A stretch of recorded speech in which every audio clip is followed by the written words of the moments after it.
so let me go see where he is.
Present. Councilmember Vizcarra. Here.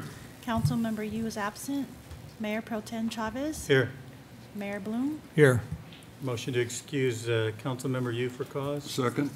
Okay, he's excused for cause. What does that mean? Okay, item 3 is the invocation. This evening we have the pleasure of having Pastor Jim Walden from the First Baptist Church over here on Baldwin Avenue to provide our invocation. He's been the senior pastor at the church. He's been there for about a year.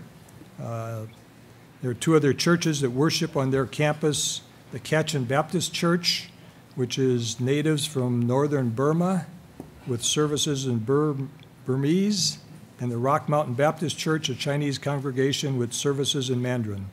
They have a special events. They have a harvest fair coming up for families on Friday night, October 31st. Pastor Walden, could you lead us, please? Let's stand. Would you bow with me? Father, I want to thank you so much for tonight.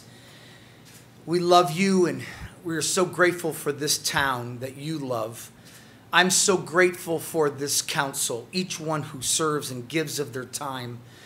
And God, you have blessed America, and we cannot thank you enough. I do ask that you would bring us rain, that you would pour out your blessing on this state as we need it so much.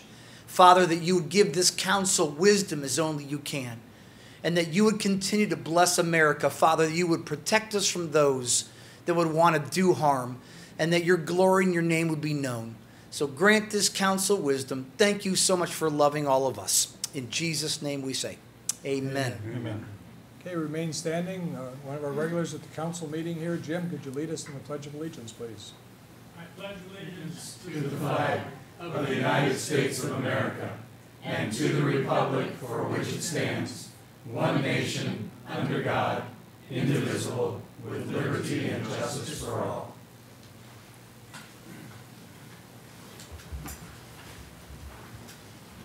Okay, I'd like to welcome our new city manager.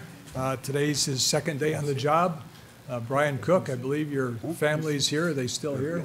They've left each other. They have. Okay, his wife Kristen and son Alexander were here checking out the council chambers just to see where Dad works. So anyhow, welcome aboard. Thank you again. Okay, we have a presentation this evening on the beautiful yard of the quarter. Community Development Director Michael Forbes.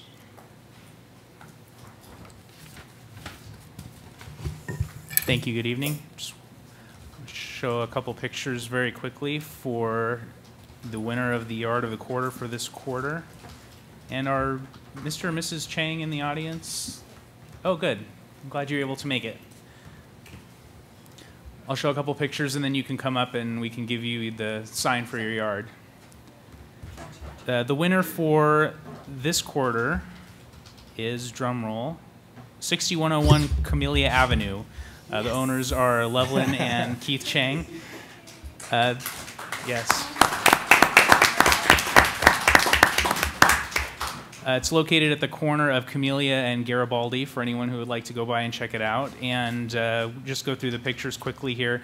The theme for this quarter was water efficient landscaping. So we selected a property that we thought was a good example of how you can, as the council recently discussed, conserve water with your landscaping, but still have good hardy plant materials and still make your house look very nice as an alternative to just shutting off the water and letting things die. Oops. So, Mrs. Chang, if you would come forward, please. And Did they use the sign. program? I actually don't know. If you can come forward. Did you take advantage of any of the rebate programs that are available? You know, I applied for a program and I went through the application process, but Yeah, please use the microphone. Thank you. I was actually turned down because I was given the response that the zip code doesn't qualify for the program that they have, and it's a state program, I believe, located in Sacramento. I went through the whole application process, took pictures, you know, went through like the square footage of my yard, had everything measured, and for some odd reason, I wasn't able to get a rebate. But you know, What's your It's- zip code? 91780. Yes, I was Well, so that doesn't surprised. bode well for the rest of Temple City. So I don't know if we want to Might talk wanna to look into that. Sacramento about that, but that's worth exploring. Could we take a look at that? We will definitely, yes. Loveland, is that granite? Yes, it's decomposed granite for the walkway. Very nice. We have a sign, and if you want, we can have the council come up here and get a picture. Post this in your yard, and this is it's open for our certification. Thank you. Get a picture here with the city council. Did you guys do it yourselves? Or did you get a landscaper? A friend of ours. He's sort of an amateur of sorts. He pretty started big. his own business. Really? Yeah, so we helped him out.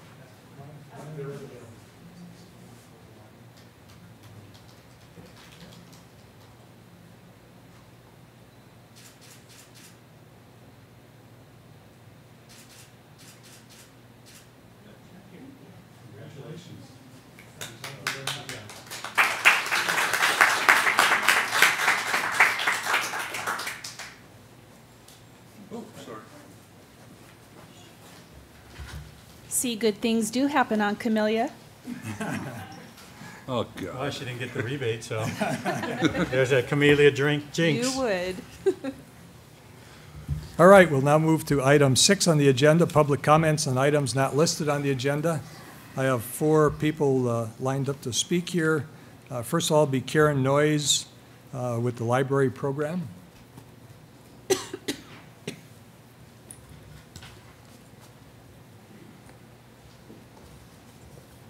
Good evening. It's been a while since I've been here. I'll introduce myself. I'm Karen Noyes, your Children's Services Librarian. After a month of absence, I'm pleased to report that our story times, all 4 of them, are back in October, as well as our regular children's programs, Untidy Tuesdays for art development, and our school-age anime club. A special note in the children's department, we're celebrating with the nation's libraries and bookstores Star Wars Reads Day on October 11th to promote reading and through Star Wars. And also, we're celebrating, on the same note, Frozen media event to promote all our Disney items and snow-related things. Hopefully it'll be cold enough in October. We're also opening our Family Place workshop, and and also this month we have the Pentel Bookmark Contest, which ends on October 11th, and we're having a bookmark contest workshop for children ages basically who can draw, so 2 through 18. In teen services, we have a lot of the same programs continuing, like Game Day and Book Club. Of note, the teen conversational English class will continue. That's free for youth here in Temple City, as well as a teen hip-hop kickboxing fitness class. My colleague Grace Yang earned a $5,000 grant to promote fitness here in Temple City youth at the library, and that program is also free.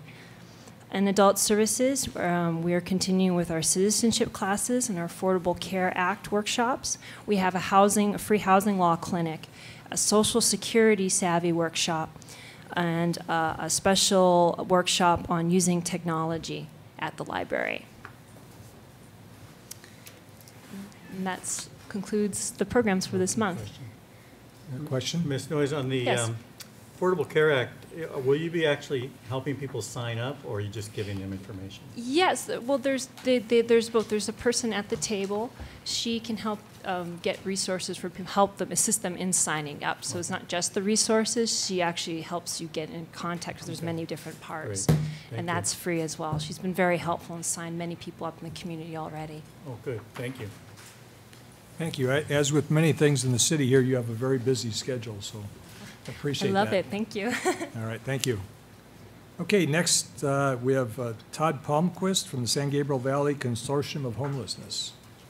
Welcome, Todd. Good evening. Welcome. I'm Todd Palmquist, like you say. I'm the Executive Director of the San Gabriel Valley Consortium on Homelessness. And I bring greetings to you all from my council and my board of directors. If you're not familiar with the consortium, I've left in a packet of information for you a brochure about us that tells you about our mission statement and strategic goals, and it gives you an idea of who we are and what we're doing. Currently, we're active in a number of programs that might affect directly or indirectly the city. One, we're actively involved with the Council of Governments, and we assisted them in putting together the Homeless Services Survey that they've recently sent out to all the communities here in the Valley, and we hope that you all got that and that you'll respond to that. Recently, the LA Homeless Services Authority has also contracted with us to provide administrative support here in the Valley for the 2015 point-in-time homeless count. We're going to be providing assistance to all the communities in getting volunteers and deployment centers and coordinating with LAHSA. So we look forward to working with the city on that as that moves forward. Also, HUD recently, or not recently, but has mandated that every continuum in the United States adopt a coordinated access system. And in response to that, what's happened here in the LA continuum is that we've got two programs that were rolled out 1st of July. One is called a coordinated entry system, which is for individuals and is sponsored through United Way. The other one is called the Homeless Services for Families program, which is through LAHSA. What I've done in the packet, again, is I've left you a couple of short pieces which fills you in a little bit on both of those programs. And also I've left you a card which basically tells you for the CES programs, the 3 access centers that can be used, and for the family program, how they can access those family programs. We've also been active with a group of churches here in Temple City who are trying to work to coordinate services and things, and we've been very involved, and that's a really good group to get active in, and we're glad to participate with them. Finally, I've left you with a copy of a proclamation that my board adopted, which proclaims the 3rd week of November as Homeless Awareness Week, and we'd like to encourage the council, if you feel like doing so, that possibly in the next couple of weeks or months you could adopt the same. Finally, all these items, I'm just glossing over them very quickly, would make the offer to the new city manager and to the council to come back and meet with you and have work sessions or work with you however you want to get you up to speed on all these new programs and what we're doing and hopefully how we can coordinate with you guys. Good. Thank good. you. Well, one question, was one of the churches, would that be First Methodist, David Palmer? Yes, David. Okay, I just Yeah. wanted to make sure you Yeah. contacted, That's because the I know group. he's really interested in that. Yeah, there's a group of about 6 churches that Good. they've been working, and actually I think they're going to take a lead helping you with the with us with the count and stuff too. Good. Yeah, because we've been working with the churches in town here, trying to get them to play a role in certain things that they This is a good they- group, so I think you're going to It find that is. they're going to be very supportive. It is. Okay. Thank you, Mr. Palmquist. Okay, next I have Dennis Griffin. Dennis, come on up. Give us your name and address if you would, and what your issue is. Hello, everyone. My name is Dennis Griffin. I live at 9421 Live Oak. Been a resident here at Temple City about 13 years now. Time has gone by. I got a 10-year-old son, Joe, who I brought with me today, just to learn the process and to learn the city council, explaining some of those things to him. My concern today, my concern today is the speeding that's on Live Oak. I live between Cloverly Avenue and Encinitas, and there's a stop sign on Cloverly. And usually what typically happens is people get to that stop sign and they drive as fast as they possibly can from Cloverly to Encinitas. I personally have witnessed 3 accidents on the corner of Live Oak and Alessandro. One accident, the car actually ran into one of my neighbor's homes. Another accident, they knocked down another neighbor's gate. The stop sign at that particular street, it's kind of tricky because you have to pull all the way up to the front of the street to really see, because the stop sign is like maybe 5 yards off of the street itself. So typically what you see is people kind of inching up to see. And if cars are parked, it really obstructs your view coming this direction. And a lot of the accidents have occurred on that street. My hope is that we could probably consider a 4-way stop sign or something at that particular corner just to slow people down and kind of reduce some of the accidents that's taking place. And those are the only ones that I witnessed. I spoke with my neighbor across the street, and she had seen one other accident that was separate from the one that I had actually witnessed. And that's what I came here today, to just see if we could have a conversation about maybe doing something. I came maybe about 5 years ago, inquiring about that process, and I'm just hoping maybe this time around something can be done, because I just don't want somebody to get hit or something to happen on this particular corner. And I know the police, they can't cover everything. Like, they can't. I know there has been some times where law enforcement has gone out and written a ton of tickets because people are just going really fast on that street. So that's my... So you're saying the Alessandro Yeah, that corner. intersection is the bad one? That's the bad one. Like, that's the one where I've seen the 3 accidents. And usually you hear the tires kind of screeching, you know, but there's no accident, and you run outside, you look, and it's like, oh, 2 cars almost hit one another. And I just think that one street, for whatever reason, is just, I mean, people speed in general, but I just think once they hit Cloverly, man, they take off. They try to get there as fast as possible to Encinitas. Okay, thank you very much. We'll have staff take a look at that, that specific location. I know we did about 2 years ago, we did a traffic calming study to look and see where there are places in town. And a lot of these have been identified, and we're trying to address them one by one if we can. So the city manager will have staff look into it, and if need be, we've got your information. So thank you so much. Appreciate it. Okay, thank you, Mr. Griffin. Okay, next I have Adela Enriquez. Adela said she's not sure she wants to stand up in front of everybody and speak, but I think she said she will.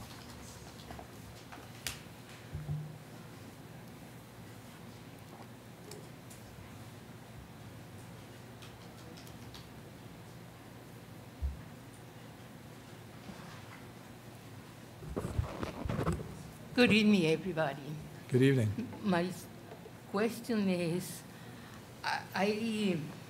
my English is not very well, but I try to explain you people. Hey, could you speak into the microphone, please? Oh, okay. My trash bill is so high for single women, and that's only me to work. That's why I said, oh, all the time when I turn around and see my bill, I said, oh, I don't know what am I going to do. And I try to close, but they can't. People, they told me, you can't close it. And I had a sister to live in Temple City too, and I say, you know, you pay half and I pay half.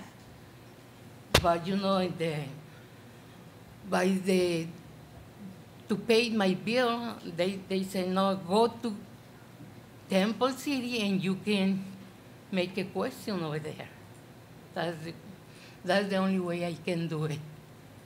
Okay, so your question is, or your concern is that your trash bill's too high? My and trash is too. As we spoke a little bit before the meeting here, you know, you're a single person, I believe, and saying you don't have much trash, and Yeah, I don't have too much trash.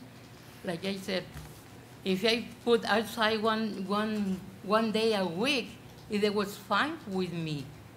But they don't give me a chance, you know, to put less my bill. okay. Thank you. I know, you know, the Athens is our trash collection company, and I know they have standard rates for residential, and there's rates for commercial. And I'm not aware that they have any other programs. Okay. I know you're brand new, Brian, but Mr. Mayor, we'll take a look, and as I'm getting more familiar, and I'll defer to staff on that. And as long as we have Ms. Enrique's information, we can at least get back to her so she can at least understand the bill, understand what's being charged and why it's being charged. And if there's any issues that we can resolve, we'll try to do that with our partner companies. okay. All right? Okay. Okay, thank you very much. If you Thank could do you. me a favor, if you could put your address on Okay, here. thank We have your you. phone number. Okay, is there anyone else that would care to speak under public comments at this time? Oh, okay, thank you. Thank you. Okay, seeing no one else, we will move on to item 7 on the agenda, which is the consent calendar. All consent calendar items may be approved in a single motion as recommended unless removed for further discussion. If members of the city council or persons in the audience wish to discuss any matters listed on the consent calendar, please address them at this time. Okay, seeing none, I will entertain a motion to approve the consent calendar. So moved. Second. It's been moved and seconded. Is there any opposition? If not, the consent calendar has been approved. Okay, we will go to item 8, which is public hearings. We have none this evening. Item 9 is unfinished business. We have none tonight. Under item 10, new business. Item A is the award a purchase agreement to KTS Networks for the purchase of a new telephone system. I believe Administrative Services Director Tracy House will be making the presentation.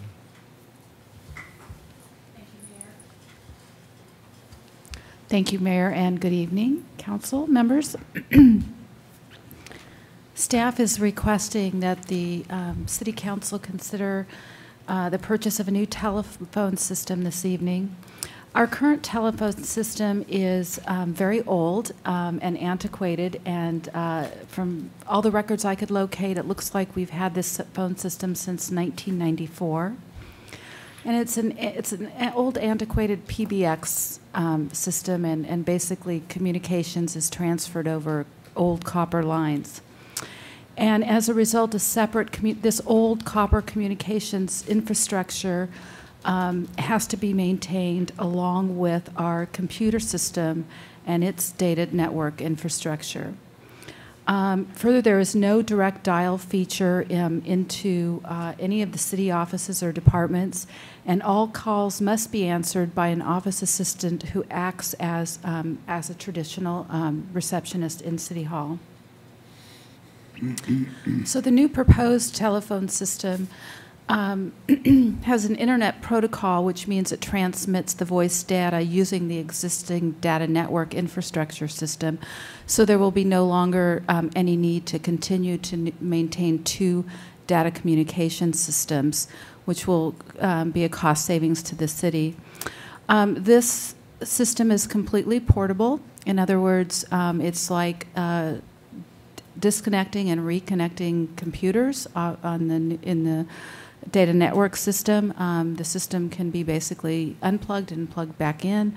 So if there's changes into City Hall over the next few years, this will not disrupt this current or this proposed telephone system.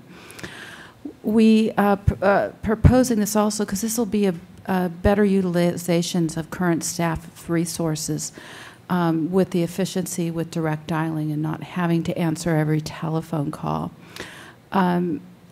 There will be an option, and I'll go into a little bit more detail on that in a minute, but there will be always an option to hit 0 and get a live person, and we propose that person to be the current office assistant that also acts as the receptionist, so there will still be a face and a voice at City Hall. But we're anticipating that this person will have to answer less calls throughout the day, providing more capacity to address other work areas. We plan, the installation of this new telephone system would take approximately 6 to 8 weeks, and we would do an outreach to the community through Connect Magazine and other forms of communication of the new direct dial numbers that come in directly to each department and to each staff member. But City Hall will also maintain its current telephone number that I know everyone is very familiar with, and that will still be answered. If someone dials 285-2171, that will be answered by the current office assistant or receptionist. So that concludes my presentation. I would be glad to answer any questions you may have. Tonight we're asking that the City Council award the purchasing agreement to KTS Networks and authorize the city manager to sign that purchase agreement and appropriate $41,611,000 from undesignated fund balance for this purchase. I can tell you that staff has been contemplating and considering proposing this phone purchase for a number of months, but we just didn't have all the facts and figures that we needed at the time that we put together the 14-15 adopted budget. So we chose to not propose it at that time since we didn't have all the information we needed, and to come back and make the proposal to the City Council at this time. Okay. Are there any questions from council members? I have a couple of them. So when someone calls City Hall, are they going to get an answering system that will have options, or will they get a live person? Depends on what number they call. If they call the 626-285-2171, they'll get a live person. Okay. We will most likely set it up to where each individual staff member will have their own direct dial number, and then each department can determine if they want sort of a general number for each department to be proposed, or direct dialing it into each individual employee. So for example, if I want to call Kathy over Parks and Rec, there's going to be a direct number, and somebody in Parks and Rec will answer the phone? Well, actually, there will be a direct number into Kathy. Okay. And so Kathy will pick up the line. If she's not available, her It'll go to voicemail will voicemail. say, please leave a message, or if you need immediate assistance, please dial 0. And then that will go back to the receptionist. And you propose to have one of those different numbers for every employee, or just for heads of department? That seems like an awful lot of numbers. Well, it's a very common practice, and when I say every employee, I'm not referring to, example, seasonal Parks and Rec people, but our core staffing. Yeah. Yes, we'll So have 30 either to each. 40 people. Correct. All right. Forgot my second question. Oh, well, maybe somebody else, I'll come back to it. That's all I have for now. Okay. Do you have any questions? No, I think it's been a long time in coming. Okay, I guess the only two that I have is, we're just getting ready to start a needs assessment for City Hall. Correct. And the question is this sort of moving a little bit ahead of that? Should we wait for that to come in and make sure that we're dovetailed? That's the first question. And the second one is, this was not budgeted. So, we're looking at undesignated fund balance. And so at this point, this says I'm the first one in, so I get to grab the fund balance, so we don't get the option of saying what other things may be competing for this at this point. Right. Well, just to answer your question about the budget, the The ending or estimated ending fund balance for undesignated for June 30th next year is approximately $619,000. So there's certainly plenty of room, and I actually debated about including that part of the financial analysis in this report, but we'll be coming back to you.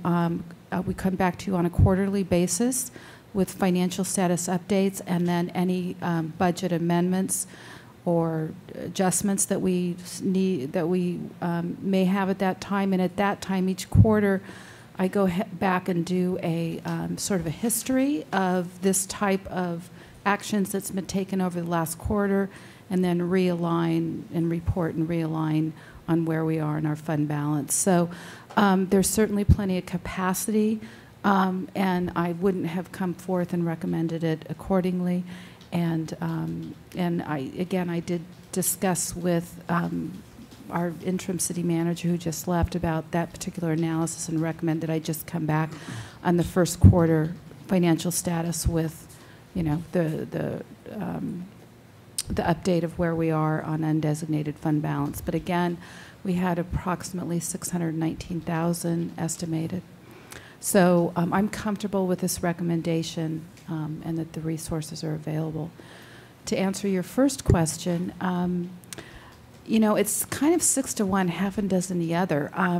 If we do some, you know, facility upgrades in the next, say, 3 years or so, this system will definitely dovetail into any changes, and we'll be able to fit right in. And again, it'll be the plug and the unplug situation.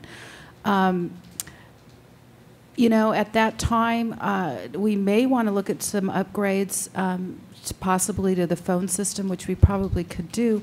However, based on what I know now about facility upgrades, I really feel that this system is certainly adequate, and is being recommended at this point just for the efficiency and the direct dialing, and being able to be relieved of the maintenance of the separate communications copper lines. So I think it's more efficient at this time to make the recommendation. Yeah, I guess I understand that. You know, it's been 20 years, so it's, you know, Yeah. it's not exactly a crisis at this point, and, you know, a question whether we should wait for the needs assessment. I think it's only a couple months away. I don't think it's a real long. Well, that would certainly be, you know, at the council's discretion to Okay. make that decision. Or is part of the needs assessment going to include the telephone system? Or I thought that was just more for the actual utilization of the office space and buildings? I know they're I don't they're remember what the addressing scope the was. heating and air conditioning, and, you know, there's. Wait, but heating and air conditioning is not telephone. I'm just asking if anybody remembers whether the telephone system was included within the scope of that needs assessment. If it's not, then there's not a reason. If I may, Mr. Mayor, just my experience with needs assessments of facilities of this scope, those types of things are considered, but what Mrs. House is recommending today is not necessarily a Band-Aid approach, but a patchwork to something that will be built upon. If you were looking at this in terms of return on investment, the dollars aren't really there from a return on investment standpoint. What you're getting here is a different service delivery to the community and for the employees right now, as we kind of have that gap in time between the needs assessment and what we will be able to achieve in terms of upgrades to the facilities over time. I understand your question, and it makes sense in the scope of what we are moving forward with.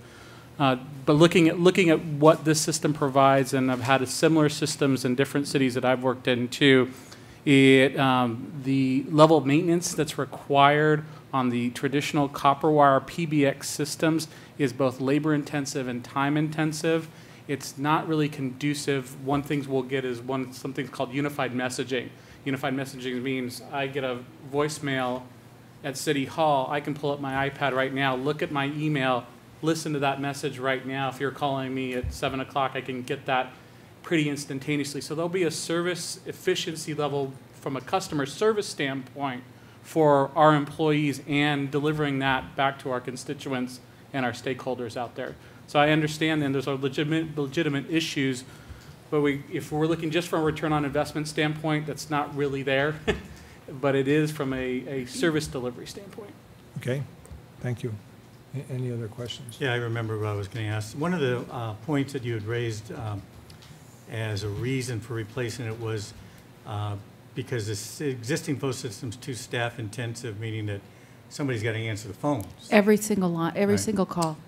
But my understanding from what you've said earlier is that you're still going to maintain that position. Somebody Yes. still has to be there to answer the phone. Yes. They just may not be answering it as many times, but During the how are day. you going to know? I mean, they still have to be there and be Right. ready for that phone call, I guess. Right, obviously, they'll be sitting there, but we will be able to give them other So they'll be doing other things that they so can be less working on. interruptions, I guess, Correct. yeah. Can I give an example? For if I call, say I want to speak to Brian, ask Brian a question. I call, Joanne answers the phone.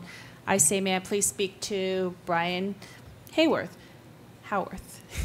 And Brian H. Brian H. And she says, just a minute, I'll put you through. So if Brian's not available, he's in a meeting, he's not at his desk, I can leave him a voicemail. But I might want to speak to somebody else. I have to call back Joanne and go through that process again. And if that person too is not available, which has happened because they are also in a meeting, then I'll try someone else if I need a question answered immediately. So I can potentially be on that phone trying to find someone for quite some time. So efficiency, it's Well, not will this efficient. new phone system then allow you, let's say, if you dial directly to Brian, he's not there, and it goes to his voicemail, will this system then allow you to automatically go to somebody else, or do you still have to call back? No, you don't have to call back. Okay, so that's Yeah, the yeah. difference. Mhm. Okay, so it'll say, if you want to talk to somebody else, press this number or whatever. Right. Okay. And Okay. I have to say, you know, we were so anxious about getting our website, and we were so concerned that it was taking a little bit longer, and we kept referring back to being high performing. And let me tell you, when you call City Hall, it's the first contact you have, probably more so than using the website for people who don't have computers. And I think that process needs to be as streamlined as possible if we indeed are going to align with that high-performing standard that we have talked about now for quite some time. No, I agree. I think our system is very frustrating. I don't really like it, to be honest with you. And just to briefly address Mayor Bloom's comment about the needs assessment, I see your point, but I would be, based on what I see in this report and the fact that this thing is at least 20 years old, I would hazard a guess that even if our needs assessment does look at this, they're probably going to likely conclude that we need an upgrade. So, Okay, I'd like to move to public comments at this time. I'll open it for public comments. If anyone cares to speak on this issue. Mr. Jambazian.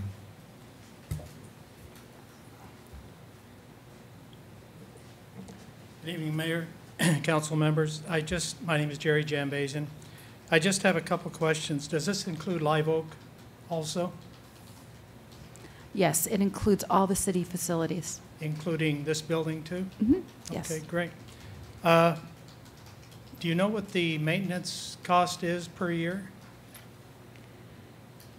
Actually, the maintenance in the first 3 years is included in this purchase price. And the maintenance after that is approximately, I believe it's about $6,000 annually. And we anticipate that we'll be able to more than make that up with the changes in how we're delivering, with the changes in our lines between AT&T and Telepacific. I see. So Is- that's, again, that's why I came through. I didn't want to make a proposal that in the long run was going to cost us more. But because our current system is antiquated, we're actually going to save money in that area. So if you're spending a certain amount with AT&T now, that would be reduced by how much do you think? I'm estimating about $7,200 a year. Wow. Yeah. Okay, great. My next question would be the individual numbers, like 626, 285, 2171. Are the 626, 285, 2000 and up available? Or do they go in succession, or how does it work?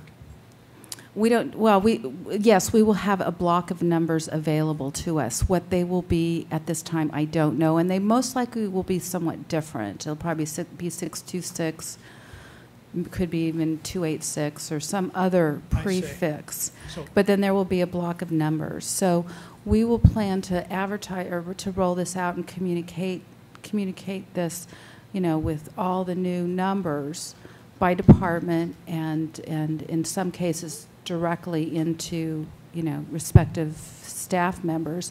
But we will also ensure and communicate that this number stays and will always stay. So if you have somebody that isn't, that knows City Hall number by heart, and that's what they're used to calling, they can still call that, and the phone will get answered, and their call will be directed. I see. Thank you very much. Okay, is there anyone else who would care to comment at this time?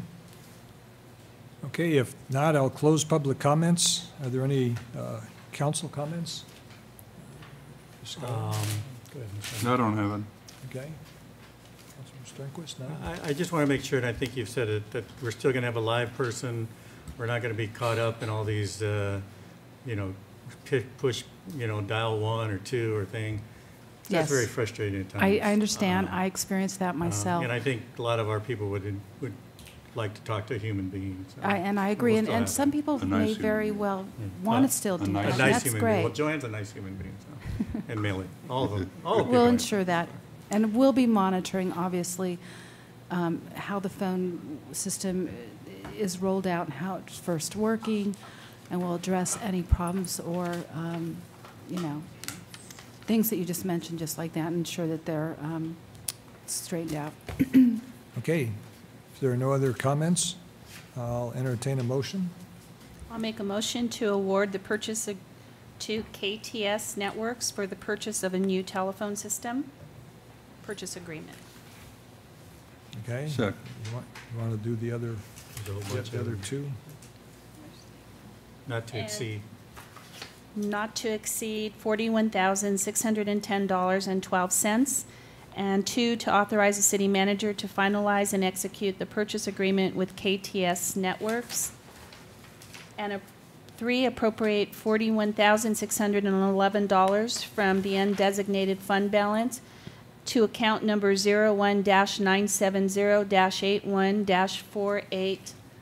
01-970-81-4830. Now, I think that first amount had 12 cents. It did. Yeah. That's Oh, close. 16. Yeah. From cents in the budget, if that's okay. I do that in my checkbook. Okay. Second. Okay, it's been moved and seconded. All those in favor indicate by saying aye. Aye. Anyone opposed? It's unanimously carried. We now move to item B, the approval of design professional services agreement with Community Works Design Group to develop facility master plan for Live Oak Park and Temple City Park. I believe our presentation is going to be made by our Parks and Recreation Director, Kathy Burrows. Good evening, council members. Over the past few months, you've had quite a few recommendations coming to you that relate to our recently adopted Parks and Open Space Master Plan, and this is another one. Just as a brief background, on April 2nd, 2014, the council adopted a Parks and Open Space Master Plan. One of the main objectives of the master plan is to guide future capital improvement planning in regards to parks and recreation facilities. Subsequent to that, on June 3rd, the City Council approved the Action Plan Matrix Priority List as recommended by the Parks and Recreation Commission. Number 1 on that list was development of facility master plans for our 2 existing parks. The facility master plans will define a vision for future development or rehabilitation of the parks and will serve as a basis for funding requests when grants become available. The question has come up before, why do we need facility master plans? And there's a couple reasons. First of all, when asked how they would allocate funds if an additional $100 was available for Temple City Parks, cultural, sports, or recreation facilities, a majority of residents surveyed during the Parks and Open Space Master Plan process stated they would use the additional funds to improve or provide maintenance to our existing parks over purchasing land for new parks or developing facilities on other locations. Secondly, the facility master plans for the existing parks will provide a roadmap, as you mentioned, to future development of amenities that were identified in the Parks and Open Space Master Plan. Some of the top priorities or amenities requested by the residents were additional small picnic areas and shelters, large group shelters, new playground equipment, et cetera. Those need to be incorporated into our existing parks. Finally, as I just mentioned, the facility master plans will serve as a basis for funding requests when grants become available. The process we went through, a request for proposals was issued on July 14th of this year. The RFP recommended the consultants utilize the recently adopted Parks and Open Space Master Plan as a valuable resource and directed them to refer to the data and the needs assessment within the Parks and Open Space Master Plan. Therefore, extensive public input would not be required for these facility master plans. The council spent about $80,000 on the Parks and Open Space Master Plan last year, and we want the consultants to use that information and not to start over again. So our budget estimate was about $35,000 for these, the specific facility plans. The deadline for submittal of proposals was August 8th. We received 9 proposals by the deadline. After a review of the proposals, staff recommended and interviewed 4 firms based on the scope of work, their understanding of the project, past experience on similar projects, and their proposed fees. The interview panel, which consisted of myself, Brian Howarth, and our Parks and Recreation intern, Leslie Caton, unanimously recommended that the city enter into an agreement with Community Works Design Group to prepare the Live Oak Park and Temple City Park master plans. We do have a representative, the president, Mr. Tim Maloney from Community Works Design Group, here tonight. If there are any questions, they are very familiar with park planning, parks master plans, have done similar projects throughout Southern California. So the City Council is requested to approve the design professional services agreement with Community Works Design Group to develop the Live Oak Park and Temple City Park master plans in an amount not to exceed $34,520, and authorize the city manager to finalize and execute the agreement. I'd be glad to answer any questions the council may have, and Mr. Maloney would be also able to answer any questions. Okay, any council questions? I have a question. Looking at the proposals, why is there such, many of them were very similar, but then you have some that are totally just completely, I mean, there's such a big gap. You've got one for $430,000. I mean, what happened there?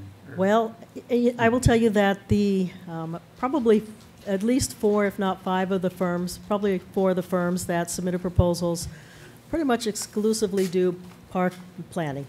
And they were the ones that were relatively close to what we had anticipated what the budget was. I think there's a couple reasons. We did keep referring back to the Parks and Open Space Master Plan. Some of the groups may not have really embraced that.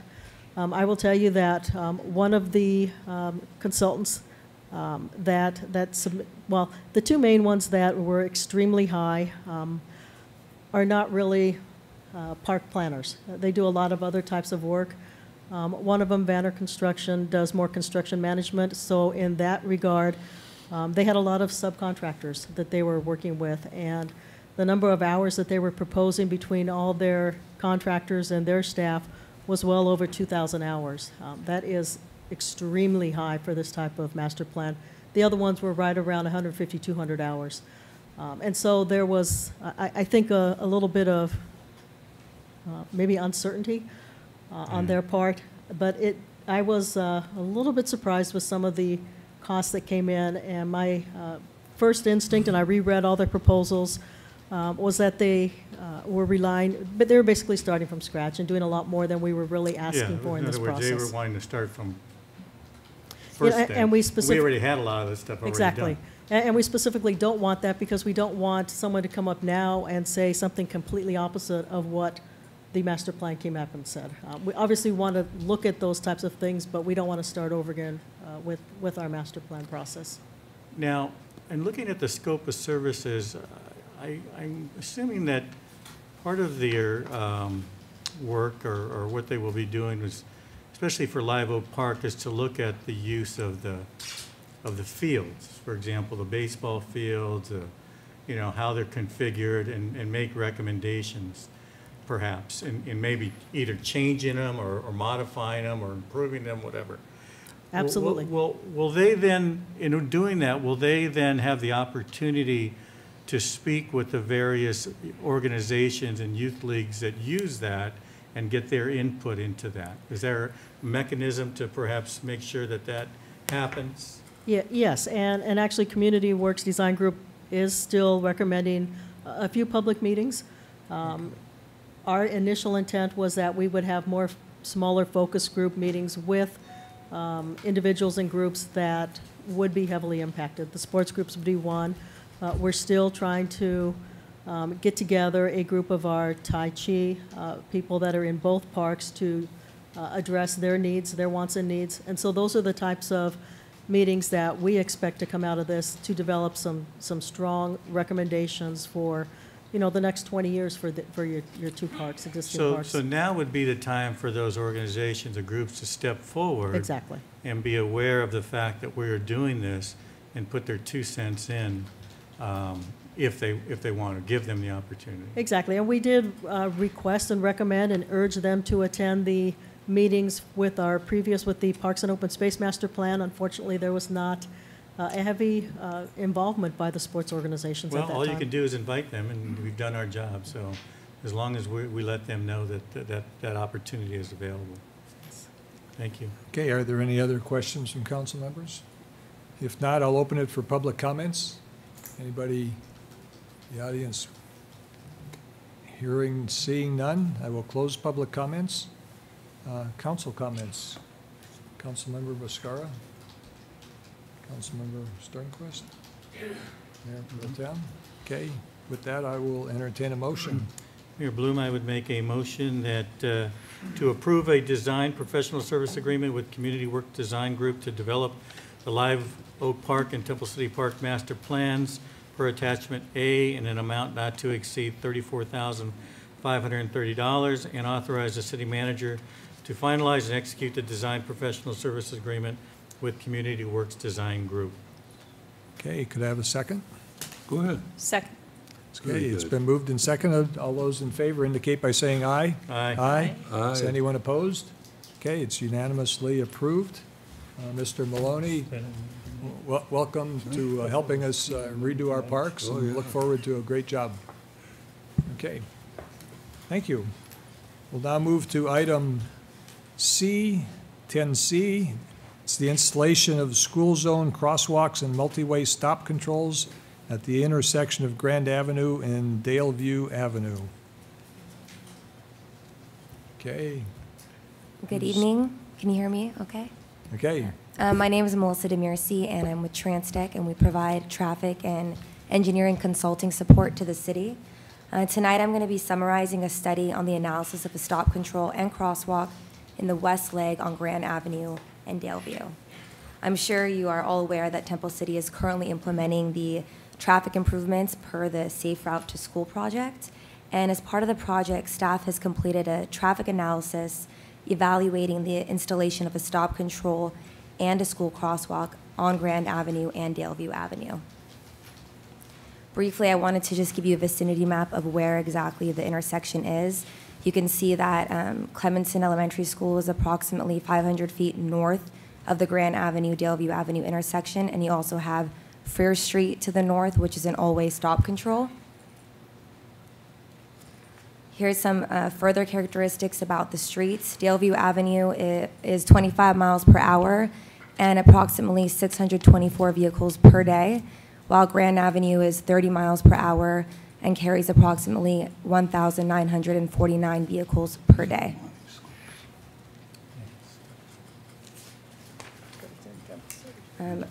For any stop control and school crosswalks to be installed, an engineering study must be completed following the guidelines listed in the California Vehicle Code, as well as the California Manual of Uniform Traffic Controls, specifically Section 21368 and Section 2B07. I wanted to give you some brief statistics and benefits about crosswalks per the National Center for Safe Routes to School. On average, 87% of students live less than 1 mile from campus, and 59% of students who live within a fourth of a mile walk or bike to school. And controlled crosswalks benefit school-age children who are considered high-risk pedestrians by directing them to cross at locations where appropriate traffic control can exist. And our recommendation, it's staff recommendation with the support of the Transportation and Public Safety Commission to approve an always stop with a stop ahead legend, sign, and stop bar across Grand Avenue at Daleview Avenue, as well as install a zebra or ladder stripe in the west leg. In the recommendations, you'll notice that for the north leg, there is a stop sign that's existing, as well as an already existing crosswalk that's been thermoplastic striped for high visibility purposes. And if you have any questions, we're here to answer them. Is that a new kind of striping they're using for those crosswalks now? They seem much brighter and bigger. And they are. They're thermoplastic Okay. striping, which adds the visibility and, I guess. Can't miss them, that's for sure. Exactly. Okay, any other questions? Okay, I guess, you know, as we're looking at this, as you described in the report, this meets some of the warrants. It doesn't meet other warrants for a typical stop sign here.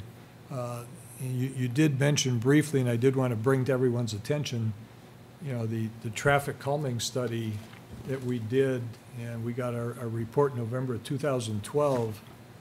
One of the focus areas was around Clemenson School, and the recommendation in that report for Grand Avenue, there was concern with the high speed between El Monte Avenue and Santa Anita Avenue. And one of the recommendations was to basically put speed humps in there and a raised crosswalk to allow the students. So what's being proposed here is similar in nature. I mean, it's addressing the same issue. Correct. You don't want to have a crosswalk without some type of controls in there with the speed of the people moving up and down. So you're saying the crosswalk should be there to get students across Grand Avenue, get them to the south side so they can then disperse into their neighborhood or wherever. But to do that safely, we would need to put a stop sign there to, I guess, 2 stop signs to allow that to happen. Is that? That's correct. Okay. Okay, I'd like to open it for public comments. Anybody care to speak on this issue? Wow, lively crowd tonight. Okay, if there are none, we will close public comments. Council comments. Councilmember Sternquist. Just thank you to TransTech for doing such a thorough job, and I can't have enough crosswalks in our city. It seems I see so many kids running or, you know, jaywalking, and so the more we have on the way to school, the better. Okay, Councilmember Viscara. No comments. Do you know that in Pasadena, they give jaywalk tickets? They do. I had a client once leave my office to go put money in the meter across the street, and came back to my office and got a ticket for, I think, $150. Across Colorado? No, just across Garfield. Wow. Yeah, jaywalks. You don't want to jaywalk, that's for sure. They do give tickets, at least in Pasadena. Temple City, we would never do that, of course. I think this is a great idea because those of you who are not aware, this is one of those areas where we've actually did a lot of work. We added sidewalks, the new crosswalks, and it really looks very nice. But to complete this, I think putting these stop signs in makes a lot of sense. I mean, we have crosswalks. We're asking kids to walk to school to use the crosswalks, yet there is no stop sign there. There's nothing to slow the traffic down. Same stop signs at the north end of that street. It makes sense that the south end should have pretty much the same thing. And I think I remember reading somewhere in the report that the principal of the school indicated that many of her students do come from that direction.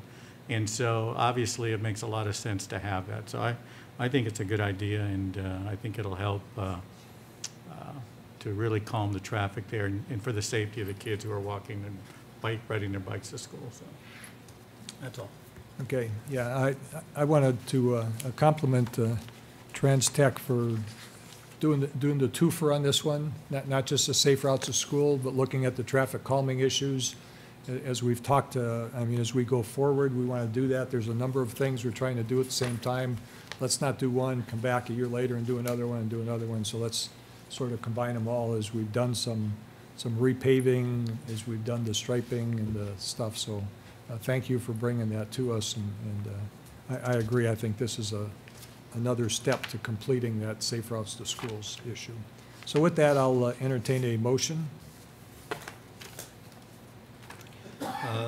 Mayor Bloom, I would make a motion that we review the warrant analysis for stop control, which we already done, and adopt resolution number 14-5029, approving the installation of school zone crosswalks and multi-way stop controls at the intersection of Grand Avenue and Daleview Avenue. Second. Okay, it's been moved and seconded.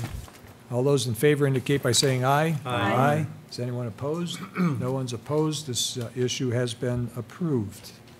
Okay, we'll move to item 11 on the agenda. Communications, there is none. Update from the city manager. I'm not sure if second day on the job. Thank you, Mayor Bloom, members of the council. Real briefly, we do have some activities that are happening. I'll take a little bit different approach to this rather than just going through the calendar of items. Just highlight some items for you and the community that we want to emphasize. Fall classes are in session. Sign up at Live Oak Park and the community center. We are having a Citizens Academy, and we really would like to get a lot of residents out there. You'll get to learn about the nuts and bolts, as we call it, of City Hall operations. You'll get to meet with our directors here and understand how City Hall works, how a contract city works in terms of the day-to-day operations and what you get in terms of services to the community.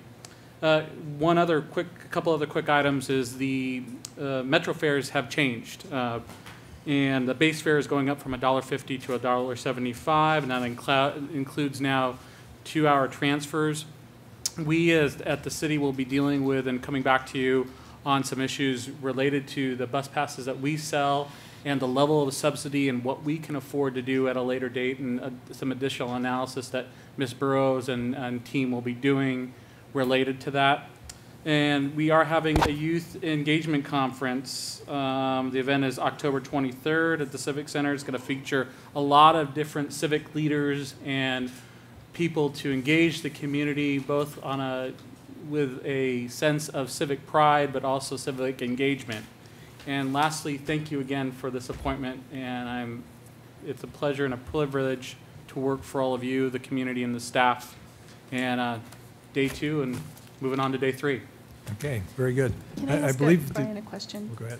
Brian, just wanted to ask, I think of when we got the email regarding the subsidy discussion, it was going to be in front of Parks and Rec sometime in February, but that's some time before if a subsidy should increase. Right. Is there any way to look at that before February? Ms. Burrows and I will have that discussion soon, and we will come back to you in the best timely. It won't necessarily coincide exactly, but we'll come to you in the best timely manner that we can with the best analysis that we can, and lay out the options for you related to that. But since the bus fare was, the Metro costs were increasing, we didn't want to negate the fact that we have to deal with those issues later on with our bus pass subsidy that we provide our community. Thank you. Okay, just a follow-up on the Citizens Academy. I believe September 26th is the final deadline for filing for that. And the classes, I believe they're on Thursday evenings, starting in October. October 16th will be the first one. October 16th, okay. Okay, thank you, Brian. Okay, item 13 on the agenda is council reports regarding ad hoc or standing committee meetings. I don't have any. You don't have any? Cynthia? No. That's not an ad hoc, that's a liaison. Yeah, that's a liaison. You can discuss that under your items. So no. Yeah. Okay, Tom? I do have a few, unfortunately or fortunately. Mayor Bloom and I attended the Temple City Unified School District Standing Committee meeting. A few items or discussion items that we had on the agenda. One, we discussed or gave an update on the safe routes to schools. There were some questions left by the schools, and our staff and consultants were going to meet with school district members to discuss any questions they may have. But pretty much a safe route to schools project is, if I remember, is pretty much done, complete. There's a few things I think that need to be perhaps looked into, but it's pretty much done. We also talked about or gave an update regarding the use services provided to Temple City Unified by the city and the Sheriff Department, specifically discussing the existing crossing guard service and the proposed school resource deputy, and basically concluded that we would look into possible future grants or grants in the future to perhaps fund some of those things as well. We were given an update on the school bond measure. Those of you who may have driven by Temple City High School noticed that that one corner on Temple City Boulevard and what's the name of it? Lemon is, there's no building there anymore. And so that's their first building project that's going to go in there. New classrooms will be constructed soon. We talked about the Parks and Open Space Master Plan, and specifically talked about creating a committee to work with the consultants, consisting of members of the city, staff, and perhaps some commissioners, and working with several different people chosen by the Temple City Unified School District. So that will be formed, and they will then work with our consultants regarding that master plan. Are they actually interested in using some of their land to? Yeah, I think so. Well, yeah, I think they're willing. Well, they haven't gotten to that point. They but of seem course, to be resistant in the past. Well, in the past, perhaps, but this is mostly, what we can do or what the needs are, and to discuss, what their needs are, what our needs are, and how we can accommodate or how we can use that in our master plan, I think. So that's more of the discussion, I think, in that regard. At least they're engaged. Yes, they are. We also talked about, as you all know, we have a joint council school board meeting coming up. I believe that's in October. The 30th. September 30th. Okay, even 7 sooner. o'clock. And so some of the items we asked them to just let us know what agenda items we were going to talk about. Some of the agenda items, and I'm sure Mayor Bloom could add to that, certainly discussion concerning the Civic Center project and their interest in participating in that. We also talked about the library mural, and I think they were receptive to relocating the current library mural over to the district facility across the street. So that'll be worked out. And then, of course, we also talked about sharing the city and school district calendar events so that we all know what's going on on both sides. So very helpful, a very good meeting. Discussed a lot of items, and we'll have more of those, of course, at the joint meeting. Also participated in the Strategic Plan Implementation Standing Committee meeting. We actually have a meeting on Thursday to basically finalize that proposed plan, and so it can be presented to council to discuss further. So more will come on that. We had our first audit standing committee meeting. Chairperson Steve Curran is on that, myself and Councilmember Yu, and we met with the Vasquez and Company, their services director, and Tracy House, and they're now in the process of performing the audit process, and so we were filled in on the things that go into that, and they will be making their findings, present that to the standing committee, and then, of course, for presentation to the full council. Lastly, we had our first meeting regarding the city attorney evaluation ad hoc committee, met with members of staff to get their input and their insights into any questions or issues that we will discuss further with council and with the city with our city attorney to complete that evaluation. So that should be, Carl, I don't know that we have a meeting scheduled, a future meeting on that. But we will probably be scheduling a future meeting to discuss that further so that we can get that on the calendar soon. And that's it for the meetings. I have a question. Yes. Yes, go ahead. Not related. Oh, to I'm this. sorry. No. The Las Tunas Downtown Revitalization Standing Committee, we have not met for quite a while, and I think weren't we waiting for a traffic study to be completed? What's the status of that?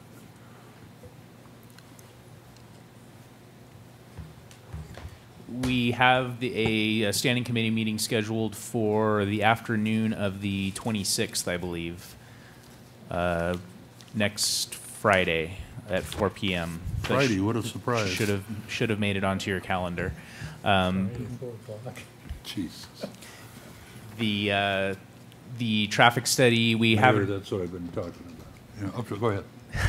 We have a draft study almost complete. The staff and TransTech have been working with Kimley Horn, who's the consultant that prepared the traffic study. So we will have probably won't have the study itself ready to present to the standing committee, but we will have the results of the study, and we'll be ready to have that discussion with you on the 26th. Haven't we been waiting like 3 or 4 months on this thing? It's been going on for a while, but that's not uncommon for a traffic study. And we met with Kimley Horn about a month or so ago, or month and a half ago, to see the first cut of the study, and we asked them to go back and do a little more analysis than they had done initially and look at a few more things. So they've been working on that because we want to make sure that when we get the information to you, it's as complete as it can be. So I'd kind of like to get moving on it because I'm termed out in 6 months, you know. So. Sure. Yes, I would too.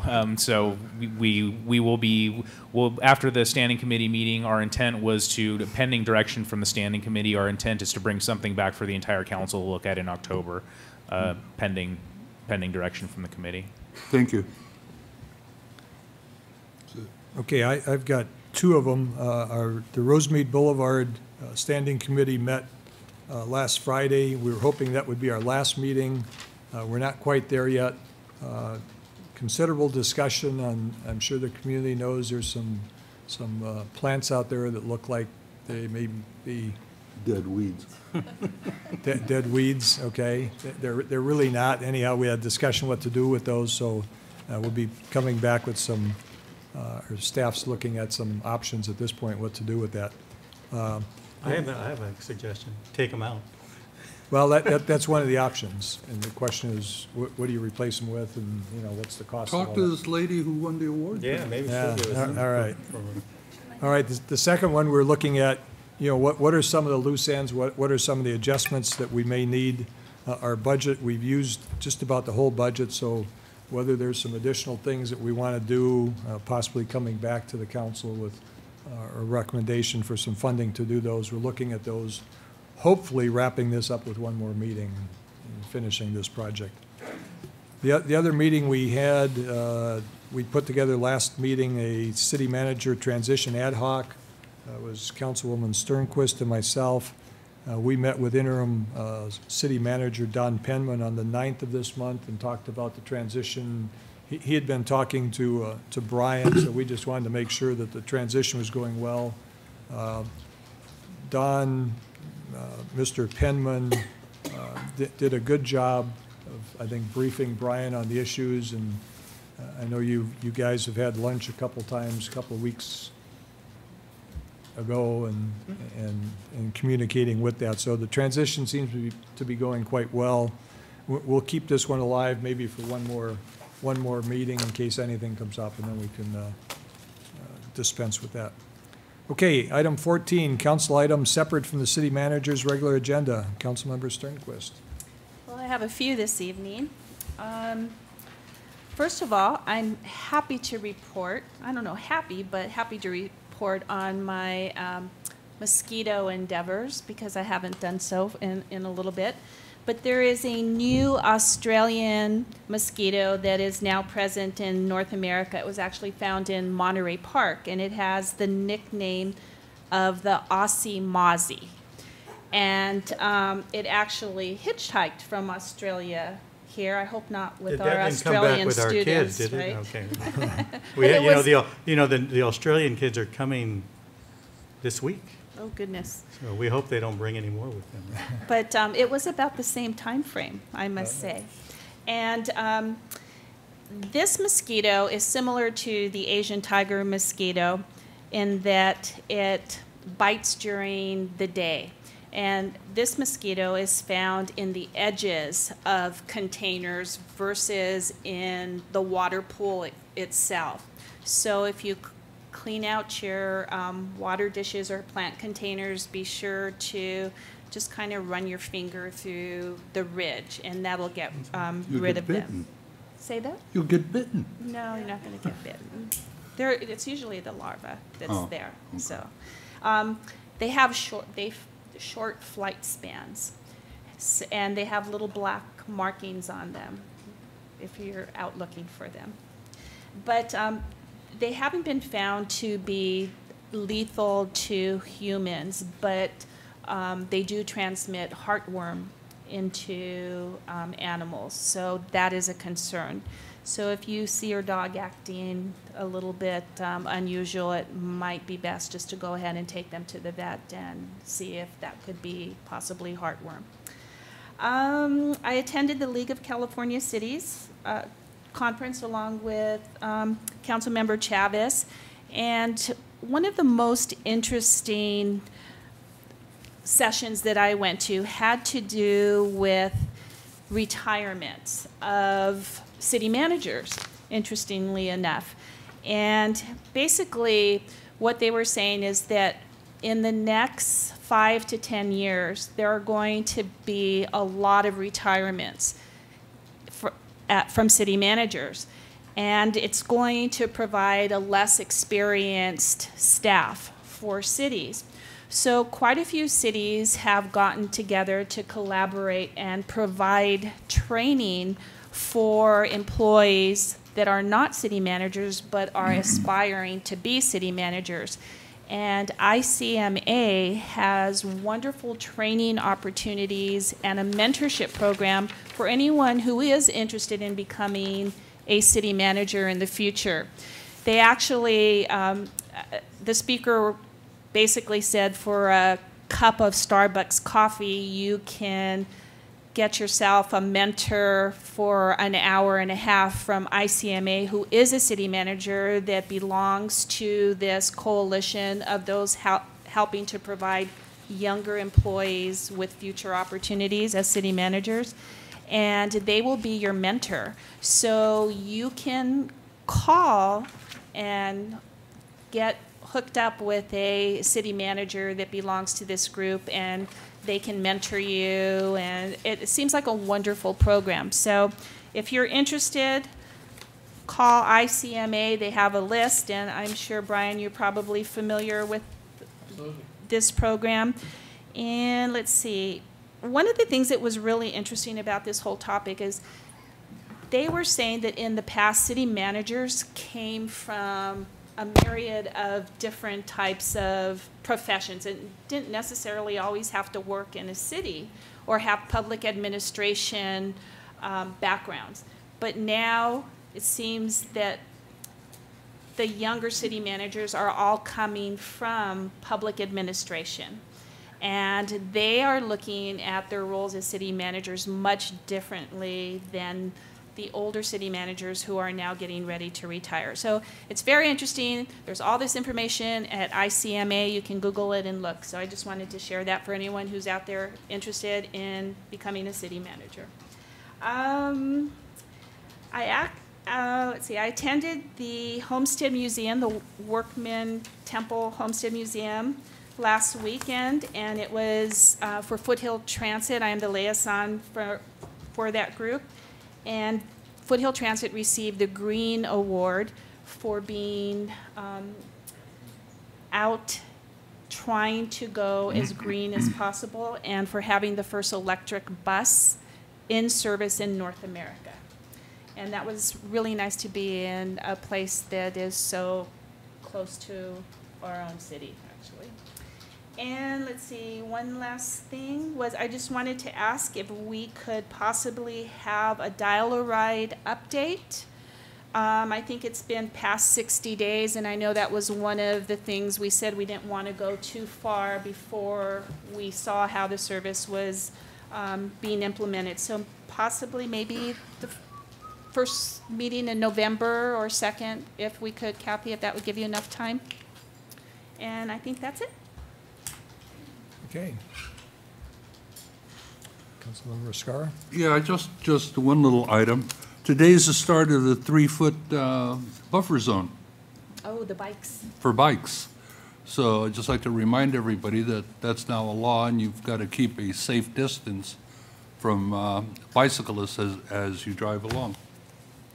So being a part-time bicyclist, and you're more of a full-time bicyclist. I'd like to know how they're going to enforce that. I don't see how. So a police officer's going to say, well, I saw you within 2 feet 9 inches, and, you know, I don't know. It's going to be tough to enforce. But Yeah, how are you guys going to do that? But you know what the nice thing is? The nice thing is our bike lanes, if you notice when you go down Rosen Boulevard, there is more than a 3-foot buffer. So if you just stay in your lane, you're good. Just Unless don't go there's a on. trash can and you have Unless there's a to. trash can, you got to swerve around it, then you got a problem. Okay. That's Yeah? all I have. All right. Okay, well, I just have a couple things. I'll try to be as brief as I can. I know it's getting late. I did also attend, as Councilmember Sternquist said, the League of California Cities. It was in Los Angeles this year. Mayor Bloom was also present, as was our city manager, Brian Cook, was there, and a lot of other people were there as well.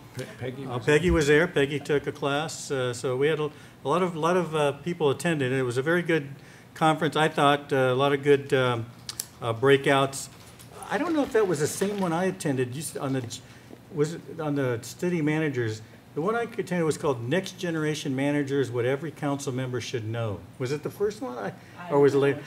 But you know, I went to that and I thought, man, I should have gone to this before we did the interviews. But No, we went to. It was at the same time because you went to that and I went to okay. this.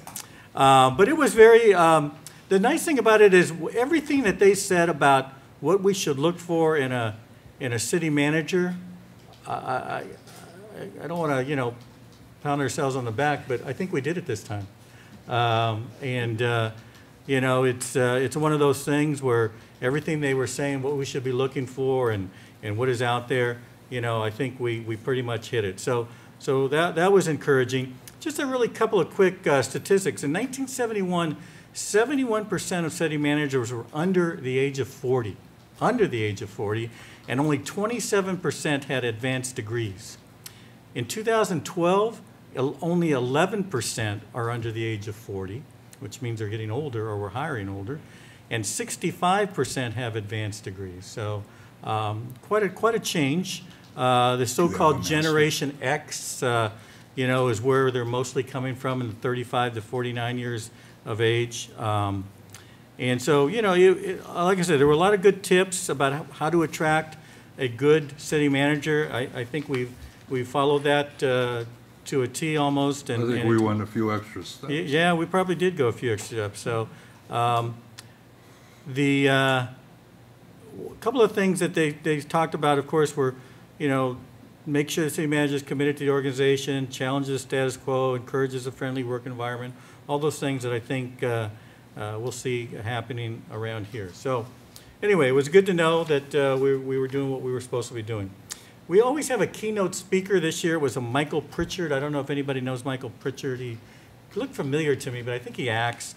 But the purpose of the keynote speaker is always to kind of be inspiring, and he was very inspiring. He was very funny but very heartfelt. And the thing that I took away from that is that in talking with council members or talking to council members, he thought it was very important that we take time to see things with our hearts and to lead with compassion. And I know that sometimes gets lost in all the things that we do, but I think I can speak for everybody up here that we really try to do that for the community, and we know that there are tough issues that sometimes we have to deal with, but I think everybody up here has a pretty good sense of making sure that we do that. I got to share one quote though. He was talking about John Wayne, and I forget in what context it was, but it was very funny. He said, John Wayne said, life is tough, but it's a lot tougher when you're stupid. So I forget what he was talking about, but obviously don't be stupid about things. And also, if you're depressed, the best thing to do is to go visit a kindergarten class. So that's something that we keep in mind. Although nowadays, I don't know if you can just walk into a kindergarten class, because then you got other problems, right? All right. The other one I attended, which actually very topical, drought, statewide perspective and lessons learned. Obviously, we all know what the drought is. Two cities were highlighted. Tehachapi, which has a population of about 8,000. They have a below-ground water supply. And what they've done is they've actually instituted ordinances to make it a penalty for excessive use, and they've been fining people that live there for excessive use. On the other hand, City of Long Beach has gone the other way, and they've actually looked for more of a cultural change in working with their citizens to make them want to reduce their water usage. And as everybody has been saying, and I think we've been saying up here, we're looking for a 20% reduction, which really isn't that much if you think about it. If you have your sprinklers on for 5 minutes, put it down to 4 minutes, and now you've done a 20% reduction. So, it's not that hard. But one of the things that they did say, though, is that California is in better shape than the rest of, or Southern California is in better shape than the rest of the state. So, we're not panicking, but we do need to take measures to make sure that doesn't look like there's much rain coming in the future. So, and then last one, government to governance, but forming public-private partnerships. We actually do that now. As many of you know, we're a contract city, so we do a lot of that public-private partnerships. We obviously partner with our sheriff department and other things to other entities to handle some of our services. Your former boss was Paul Aravallo was one of the lead guys on that. So very, very informative, talking about how we'd go about doing that. And of course, those are a lot of things that we do here as well. So good conference. And well represented there, of course. Eric had a booth there, and it's always good to see a lot of the members. Kelly's here tonight as well. So we get a chance to see a lot of the other attorneys in the firm that we don't get a chance to normally see. Last thing is, last week, I think it was last week, Mayor Bloom and I met with Representative Father Mark Strader from St. Luke's and an individual.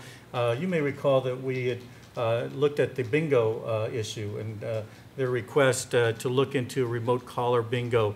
And the purpose of the meeting, and it was at their request, and Mayor Bloom set it up, and because I was part of that ad hoc, I joined it to see what issues, because it kind of fell by the wayside for now. But they're thinking of looking into what's called remote caller bingo. As we do allow bingo in our city, our ordinances do allow for that, but we don't allow for this new concept of remote caller bingo, which is a little bit different, although it was a good meeting in that they explained to us the differences and the also how it's similar. And so we asked staff to look into that, to get us some more information and bring that back to either, I don't think, it'll either be the City Code Ad Hoc Committee or to the council as a whole to look into that further. And of course, it's not just for St. Luke's. It would be available to all 501c3 organizations or 501c or any fraternal organization. So more to follow on that. And that's all I have. Okay, thank you. I attended the League of Cities meetings also. Just for those that don't know, there are 481 cities in California. So the League of Cities is an organization where those cities get together and obviously compare notes and talk about topical issues. Two issues I went to, and what they talked about inspiring, I went to 2 in a row and I came away very depressed. One had to do with the clean water issues. We've been talking about that, the Clean Water Act. We've added street sweeping, additional street sweeping. You got to, no parking on sides. This is all part of trying to address this issue. And their figures, and this was, several people have been studying this, they're projecting per capita what it may cost cities to do this. And taking the number of people we have in this city, the annual bill in the future could be anywhere from $3 to $4 million. Big issue, and I know the county's looking at some funding measures to try to help with this. And anyhow, it's a big issue, and it's coming faster than we think. And within the next few years, we're probably going to be faced with this issue. The second one had to do with requiring cities to no longer have at-large elections. These selections are candidates where you have to form districts. And my impression, I may be wrong from the attorney, but it sounds like there's a couple of ambulance chaser attorneys out there that are going after cities. And the cities, I mean, they're basically, I don't know if blackmailing's the right word to use, but I mean, they're basically going after cities, requiring them to do something, and then they negotiate with the cities. And I think the city of Palmdale settled for $3 million or something. Jeez. That was their settlement to say, okay, we're not going to fight you on this issue. And they're doing this to all cities. And you know, I know I alerted Peggy, and I'm sure our city attorney, to be aware of once they start asking some questions, because they may be coming after you.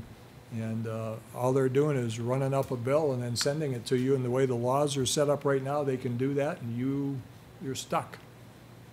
So it was obviously of concern. City of Whittier is involved in the issue right now, if you're reading about it. Palmdale's involved. There's a number of cities around the state. So, Eric, I think, you know, we need to really stay ahead of, you know, what they're trying to do. And it didn't sound pretty. I mean, I talked to a number of council people, you know, between the sessions and stuff like that. And, I mean, they were not happy campers. And so it's something we need to be aware of. Okay, this past weekend, there was the open house at Linden Walk. This is the 74 units of housing that we're putting in down on Lower Azusa between the railroad track and the wash down there.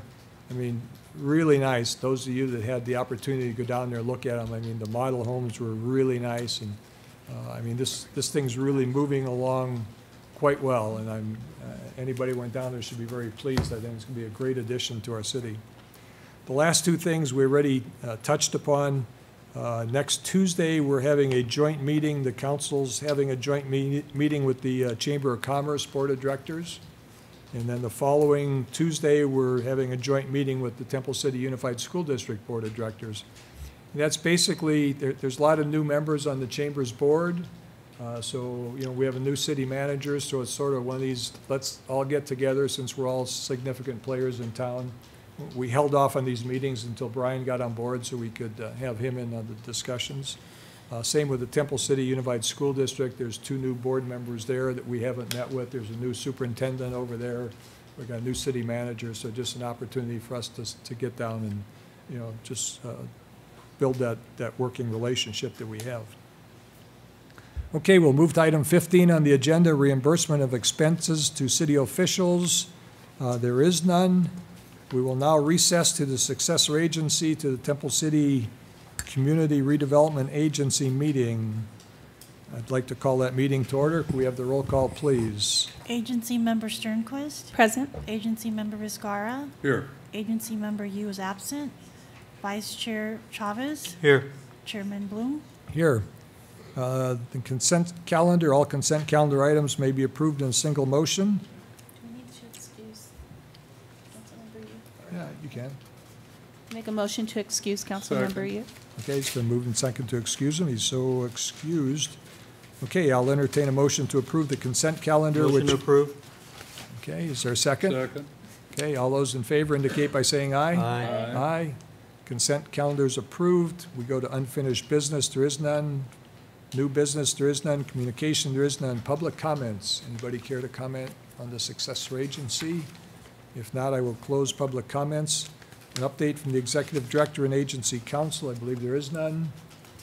Matters from agency members, there is none. Closed session, there is none. We are adjourned, and we will reconvene as the council. Item 17 is actions taken by the city. We approve the consent calendar. We're in item 18, additional public comments on items not listed on the agenda. Anyone care to speak? Going once, going twice? Okay, we will close the second public comment time. We now have a closed session. It's a conference on labor negotiations. It's the last item we have, so we will now move into closed session.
report on the closed session, please.